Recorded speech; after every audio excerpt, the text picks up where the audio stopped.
quebrado e construído. Zexi não era uma mulher barulhenta, de forma alguma. Ela era um mar plácido, mas cada gota era de ira, fria como o inverno gelado ou quente como a superfície do próprio sol. Ela não conseguia se lembrar da última vez que levantou a voz, exceto para se dirigir aos soldados há pouco. Isto era diferente, isto era voz dada à ira, dor pronunciada no ar, ódio fervendo em seus pulmões enquanto ela balançava a foice, e colhia uma colheita de pedras.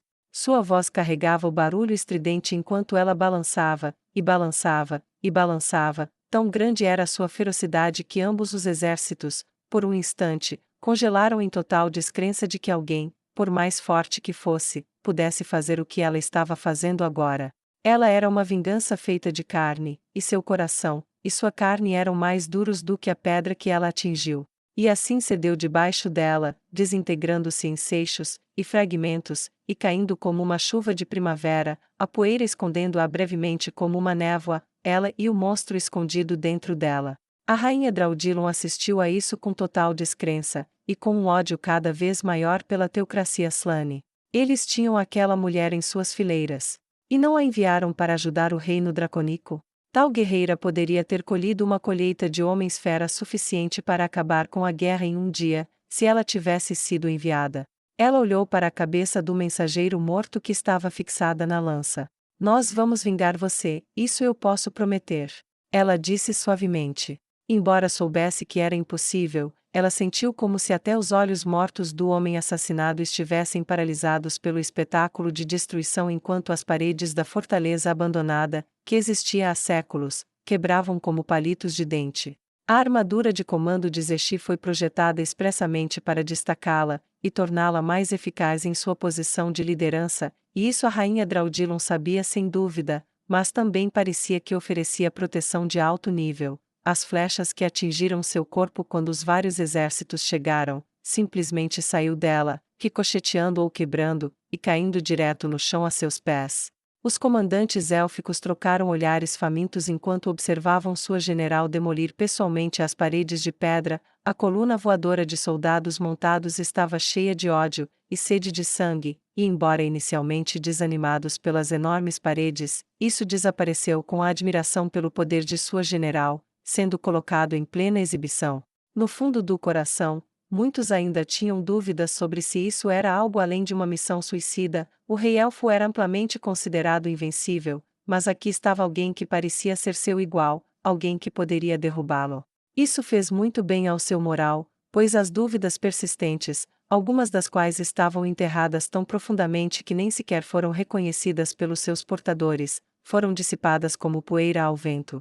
Os humanos da teocracia Slane eram corajosos, ninguém negaria isso, e aqui na fortaleza abandonada, isso era duplamente verdade. Onde as muralhas ainda estavam de pé, também estavam os guerreiros humanos, suas flechas voaram contra as fileiras concentradas dos exércitos de Draudilon, e Zexi, aqui e ali caiu pela última vez, e um grito de dor foi cortado por uma flecha na garganta ou nos olhos. No entanto, a maré não parou. Ainda assim, foi uma luta amarga quando soldados desesperados e zelosos dos 6 grandes deuses entraram gritando na briga, apenas para Zexi espalhar o sangue de seus corpos no ar como uma névoa vermelha com um golpe de sua foice. Esquadrões começaram a avançar pelas estradas, e derrubaram as portas dos edifícios. De dentro das paredes obscuras ouviam-se brigas desesperadas, e gritos de socorro que nunca chegariam, perfurando o ar para encontrar ouvidos indiferentes ou indefesos, ou pior, para atrair outro ansioso para derramar sangue. A luta foi acirrada, e dura, sem quartel nem pedido, mas casa por casa, rua por rua, a zona externa da fortaleza abandonada começou a cair nas mãos dos sitiantes. A rainha Draudilon começou a avançar, apenas para ser interrompida pelas mãos estendidas de um membro de sua guarda de honra, um jovem esguio, de aparência quase feminina, e traços delicados, chamado Coeur. Majestade. Não. Ele disse com uma voz gentil, e até simpática. Meu pessoal está morrendo. Onde mais eu deveria estar? Ela perguntou bruscamente, e avançou novamente, apenas para o jovem detê-la novamente, puxando as rédeas de seu enorme cavalo branco. Aqui. Ele disse com firmeza. Você não é uma guerreira, não pode usar magia de alto nível, se for, poderá animar seus soldados, mas também apresentará um alvo irresistível, e muitos mais poderão morrer para protegê-la. Fique aqui, ele disse, ousando encarar o descendente de um dragão.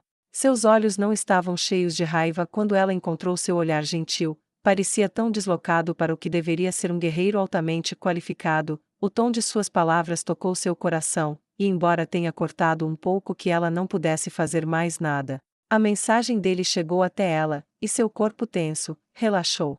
Você está certo, disse ela com um suspiro. Agradeço seu conselho, Coeur. A armadura dele, e a do resto da guarda de honra relaxaram visivelmente, o metal chacoalhando enquanto eles se sentavam nas celas enquanto assistiam à luta. De onde estavam sentados em seus enormes cavalos, podiam ver que seus soldados estavam alcançando o topo das muralhas. A luta corpo a corpo era amarga, e às vezes eles podiam ver alguém cair das ameias, e cair no chão, muitos metros abaixo. Eles não conseguiam ouvir o baque nauseante de um corpo sendo paralisado para sempre, mas não havia ninguém que não estremecesse ao imaginar o som. Outros caíram, e não puderam ser vistos, mas o número de mortes contava a história do fim.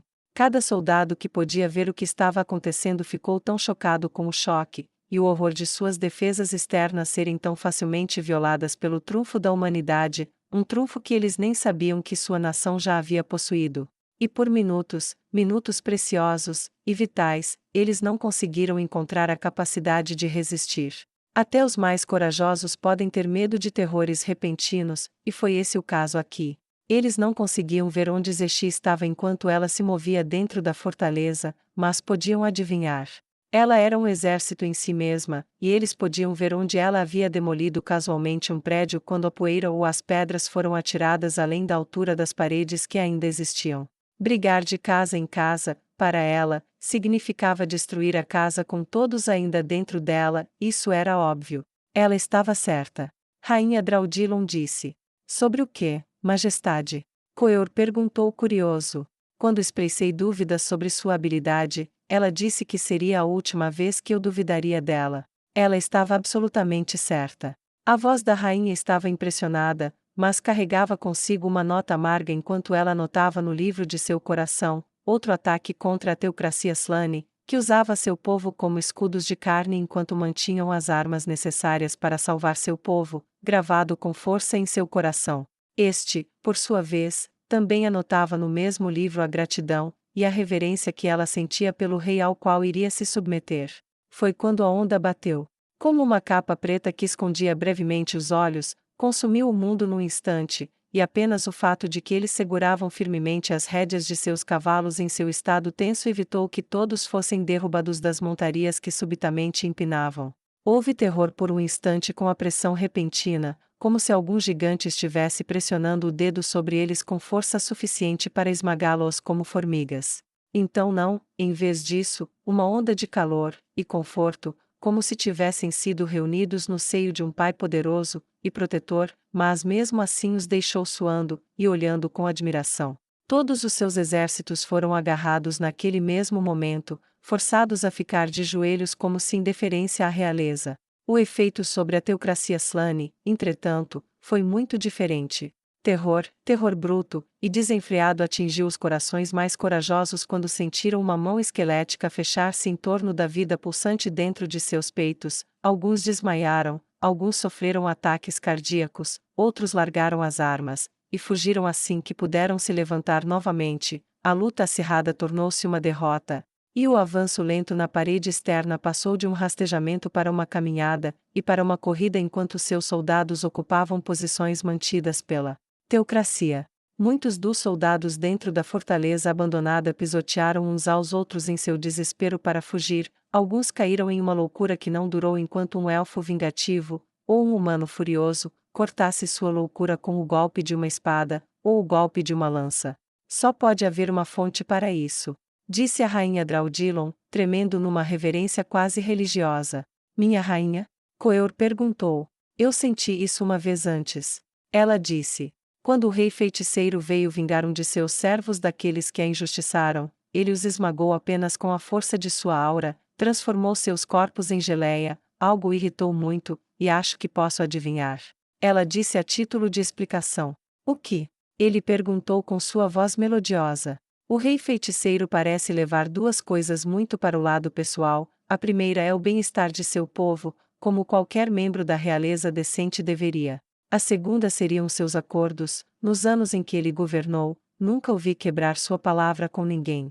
Para ele estar tão zangado, eu apostaria que ele descobriu que o seu acordo com os nossos inimigos comuns foi completamente violado, ou quase isso, e que isso resultou no sofrimento de muitos do seu povo.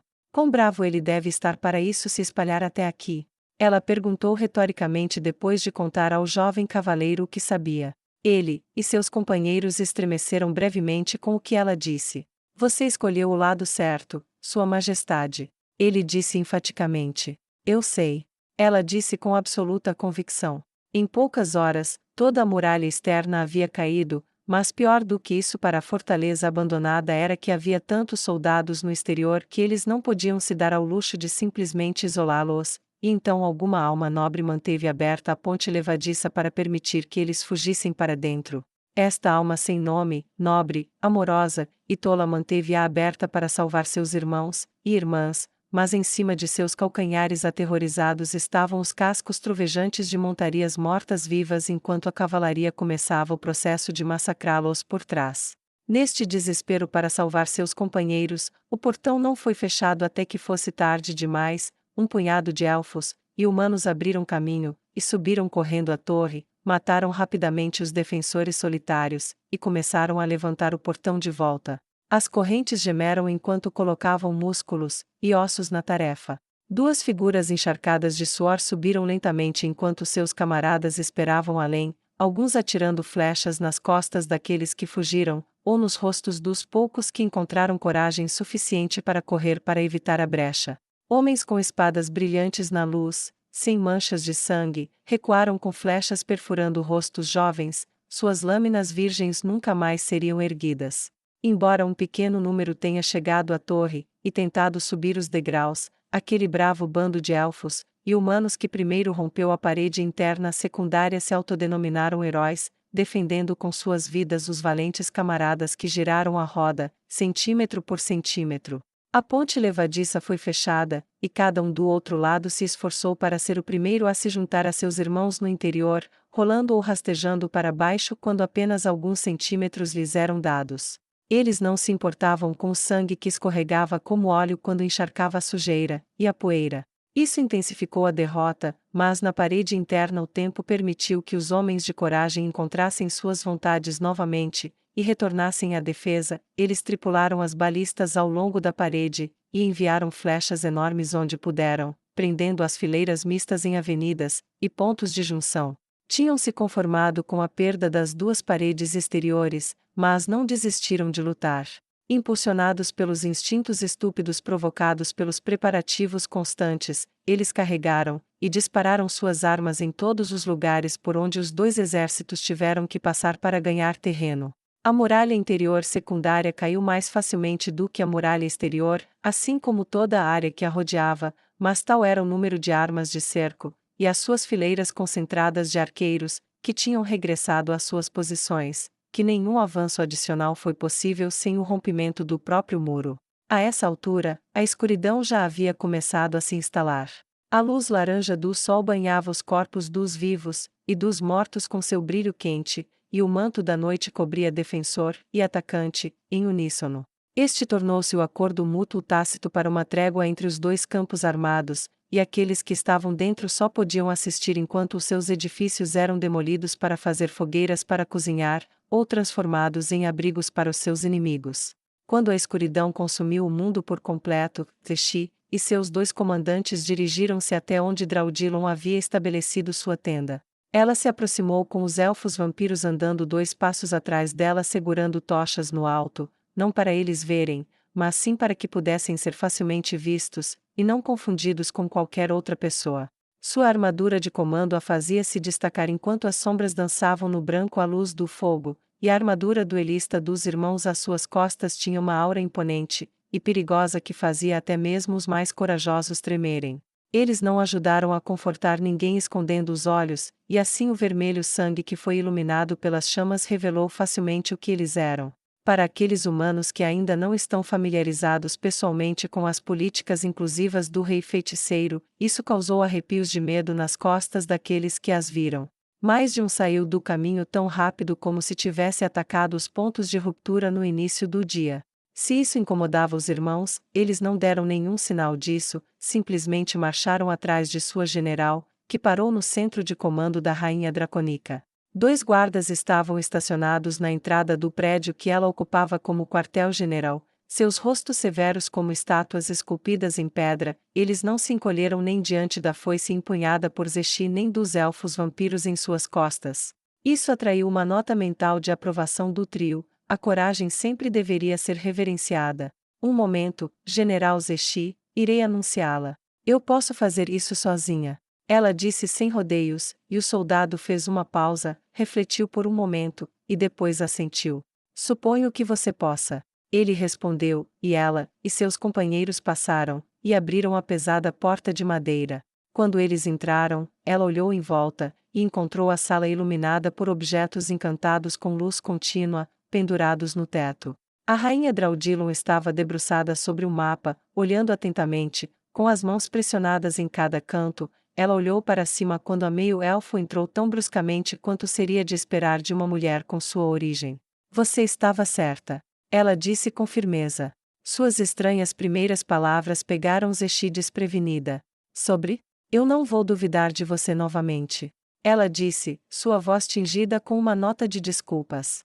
Zexi soltou um sorriso levemente arrogante. Não, acho que não, mas desculpas aceitas. A tensão de sua evidente antipatia inicial uma pela outra começou a diminuir um pouco, quando Zexi viu que a mulher, por mais fraca que fosse comparada a ela, não deixava de ter seus pontos fortes. Esse pequeno vislumbre de nobreza justificada deixou-a mais à vontade, notando com satisfação que ela vinha fazendo várias coisas ao longo do caminho, não apenas pedindo desculpas sinceras, mas agora lendo um mapa enquanto outros soldados descansavam, comiam e bebiam. Quem trabalha enquanto os outros ficam parados, vence. Ela murmurou baixinho enquanto se lembrava do que Neia havia dito a ela sobre os preparativos. Atrás dela estavam vários homens com armaduras leves, seus conselheiros de guerra. Zexi presumiu por seus equipamentos e expressões. A propósito, obrigada por se juntar a nós. A rainha Draudilon disse educadamente. Estes são meus conselheiros, alguns dos poucos nobres que sobreviveram aos meus expurgos. Expurgos? Zexi perguntou. Ela assentiu. Eu confiei o tesouro que é o meu reino, a guarda dos ladrões. O poder do rei feiticeiro, tanto em mente quanto em força bruta, me deu os meios não apenas para vê-los como eles eram, mas para removê-los, pública e permanentemente. Os únicos que permanecem estão conosco porque demonstraram caráter e habilidade. O resto está morto. A voz da rainha era de gelo e desprezo, enquanto atrás dela os poucos que ainda tinha com ela pareciam orgulhosos e confiantes. Eles são o Conde Cabron, o Barão Levin, o Duque Asta e o Marquês Neville. Ela disse sem olhar para trás, e cada um, por sua vez, levantou a mão em saudação e inclinou educadamente a cabeça. Estes são meus vice-comandantes, Tirg e Teflil, e sim, ambos são ex-escravos da teocracia Slane, e sim, ambos também são vampiros. Zexi disse, e eles deram sorrisos que mostravam suas presas. As políticas inclusivas do rei feiticeiro são de fato tudo o que ouvi dizer que eram. Conde Cabron disse com voz neutra. Elas são, desde que bebam sangue apenas de forma consensual, ou na batalha contra inimigos comuns, e cumpram o seu contrato social, são livres para viver abertamente. Ninguém pode prejudicá-los sem justa causa, nem privá-los do direito de comprar bens ou viver onde quiserem ou como quiserem. Somente a violação da paz resultará na perda de um lugar de igualdade em sua sociedade sob suas leis. Zexi disse com uma reverência que lembrou a rainha Draudilon seu próprio sentimento de admiração.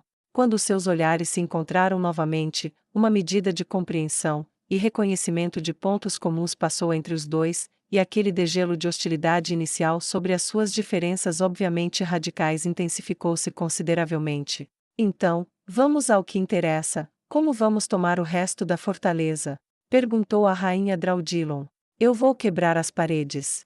Todo mundo passa por elas, balançamos nossas armas até que eles parem de se mover. Zexi disse casualmente, como se estivesse descrevendo como cavar uma latrina.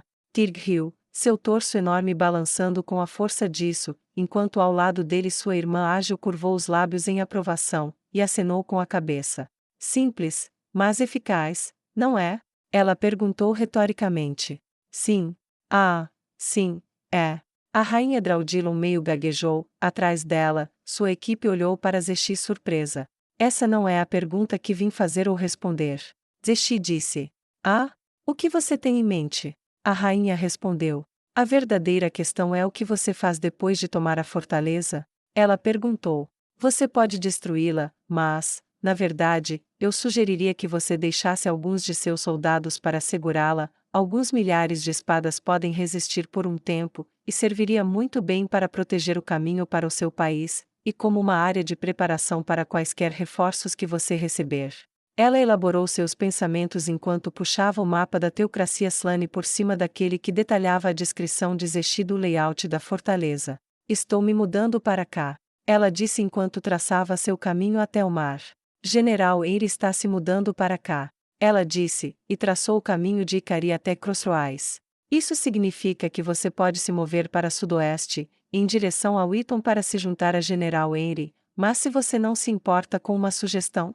Ela ergueu os olhos do mapa para a rainha Draudilon, que acenou para que ela continuasse. Por que você não se move diretamente para o sul, toma Yaxun, e depois vira para o leste para capturar a fortaleza Igan, na costa? Meus navios podem pegá-los em uma ação de pinça, e tomar a fortaleza pelos dois lados. Então, depois disso, pegaremos os suprimentos de que precisamos, e embarcaremos no resto do caminho para o sul, deixando você livre para capturar municípios em toda a área oriental da Teocracia Slane. A rainha Draudilon olhou por cima do ombro para seu estado-maior de comando, e o conde Cabron se aproximou. Esse é um plano razoável, mas ainda significa 2 cercos seguidos, é muita coisa para qualquer um sem sua força prodigiosa. Posso sugerir isso em vez disso? Ele traçou o dedo ao longo da rota marítima. Viajaremos devagar, não deixamos sobreviventes aqui, e então nosso exército marchará em dobro para Yaxun. Enviaremos um agente duplo para Igan para relatar que nossos exércitos estão se movendo em direção à cidade. Eles quase esvaziarão a fortaleza para correr para a defesa. Então, quando você chegar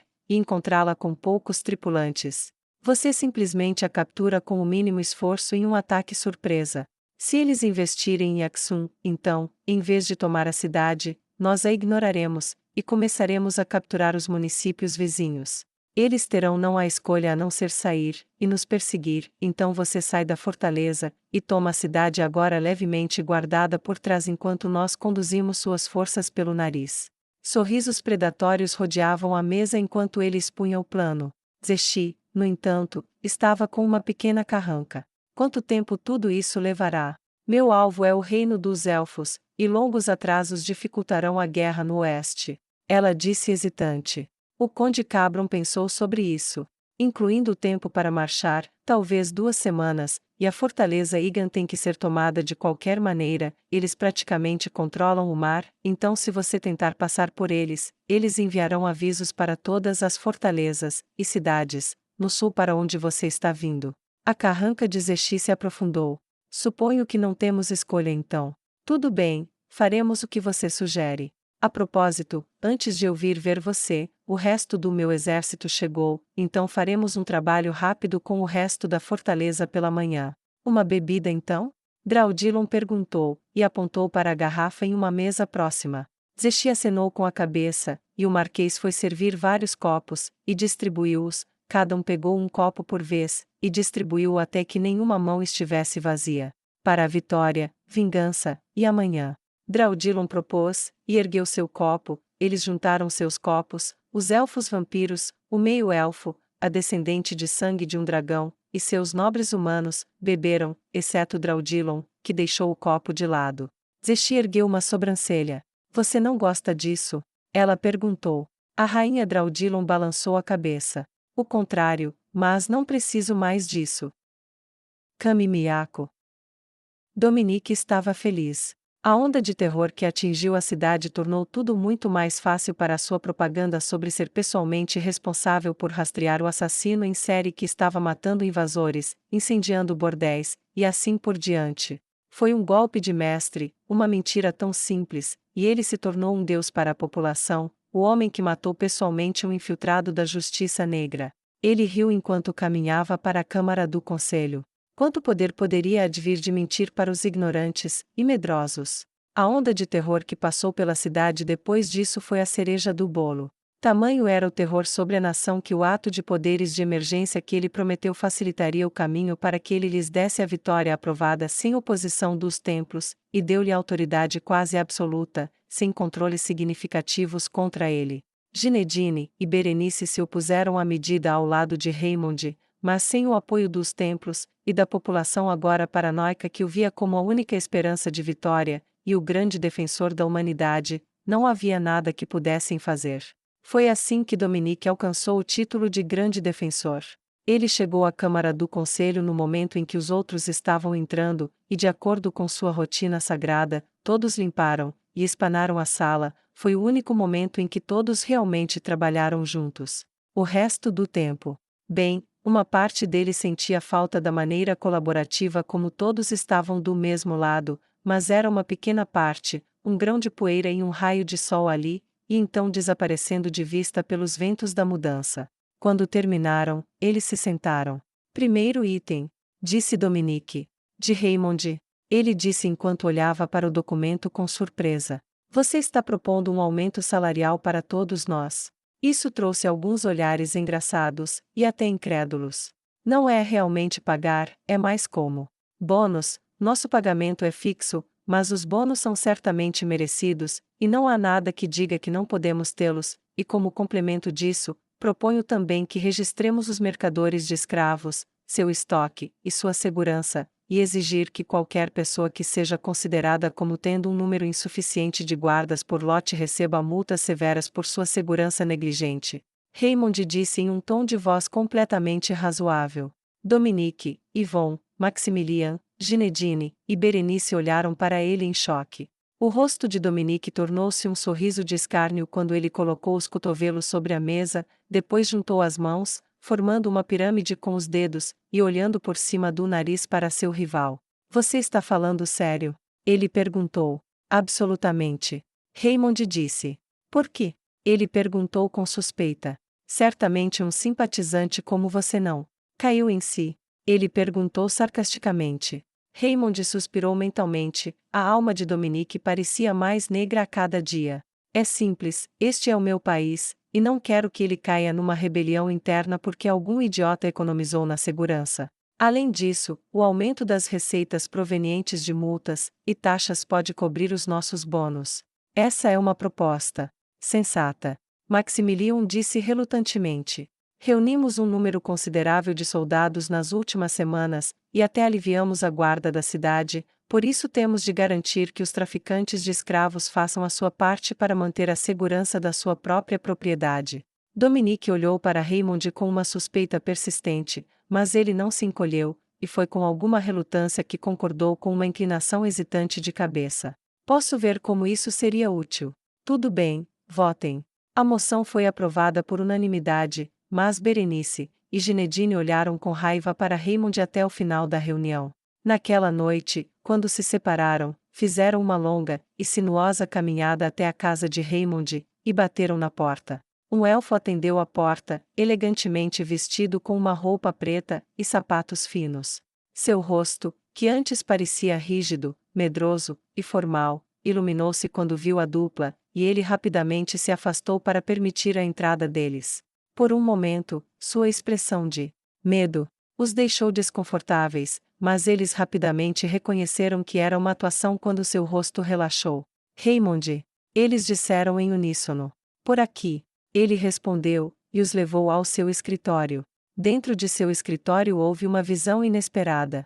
Suas paredes eram cercadas por uma abundância de livros, no centro da sala havia uma escrivaninha de cerejeira com uma cadeira finamente feita na qual seu camarada estava sentado, lendo um documento, e fazendo anotações com a mão livre. O que foi surpreendente para eles foi que ao longo de uma parede estavam sentados vários pequenos elfos, e meio-elfos que liam em suas próprias cadeiras, enquanto bem na frente deles uma jovem elfa esperava pacientemente segurando uma folha de papel. O que? Berenice começou com surpresa, e confusão evidente em seu rosto. Raymond ergueu os olhos, largou a pena, e cruzou as mãos à sua frente, sobre a mesa. Cheira, você, e as crianças nos deem 10 minutos, por favor. Ele perguntou educadamente. A elfa sorriu docemente, e chamou as crianças, enxotando-as com um aceno terno de mão. Eles sorriram, e acenaram para Raymond enquanto saíam, e ela fechou a pesada porta de madeira atrás de si. O que é que foi isso? Perguntou Ginedine. Escola. Raymond disse simplesmente. O que isso se parece? Ele perguntou inocentemente. Uma pergunta melhor seria: o que foi aquilo no conselho? Segurança mais pesada para os elfos. Você vai tornar a vida deles mais difícil. Isso não faz sentido. Berenice sibilou venenosamente. Ginedine assentiu sabiamente, bem mais calmo do que o seu homólogo. Achei que chegaríamos a um acordo sobre isso, e embora eu veja você abrigando muitos aqui, isso só torna o que aconteceu lá fora mais insensível. Sua voz era baixa e calma, mas muito enfática à medida que as palavras saíam. Raymond balançou a cabeça. Estou decepcionado com vocês dois. Ele disse com um sorriso que os avisou que ele estava apenas sendo um tanto sarcástico. Estou honestamente surpreso, você não achou que eu tinha um motivo para minhas ações? É muito simples. Disse ele no tom de um professor para um aluno. Não havia nenhuma maneira de Dominique aumentar o preço de escravos se eu o tivesse proposto, no entanto, ao impor este fardo aos traficantes e proprietários de escravos, e disfarçando-o como uma medida de segurança, reduzia a procura devido ao aumento do custo de propriedade. Menos pessoas comprarão escravos, e aqueles que o fizerem, arcar com um custo mais alto que, por sua vez, passa para nossas mãos, o que significa que nós podemos comprar secretamente mais para vê-los protegidos. A paranoia sobre a possibilidade de uma rebelião de escravos é infundada, e todos nós sabemos disso. Os destruidores foram muito bons no seu trabalho, há pouca ou nenhuma chance de fugas em massa ou qualquer outra coisa, então o aumento da segurança não muda isso em nada. Portanto, o que isso significa para nós é que eles têm menos probabilidade de comprar, e menos provavelmente abusarão daqueles que possuem devido ao alto custo de propriedade. Enquanto mantivermos nossas próprias compras em segredo, o custo não muda muito, e os altos bônus significam que podemos comprar e apoiar mais delas com mais facilidade. Ele explicou, e seus olhares irritados e confusos tornaram-se expressões de satisfação. Esperto. Berenice admitiu com relutância. Concordo. Ginedine disse alegremente. Sim, eu sei, afinal pensei nisso. Raymond disse com um pouco de arrogância fingida em sua voz. Então, o que vem a seguir? Eles perguntaram. Nós os pegamos. Raymond respondeu. Só precisamos de um pouco de ajuda de uma figura irritada e poderosa o suficiente para nos ajudar a fazer isso.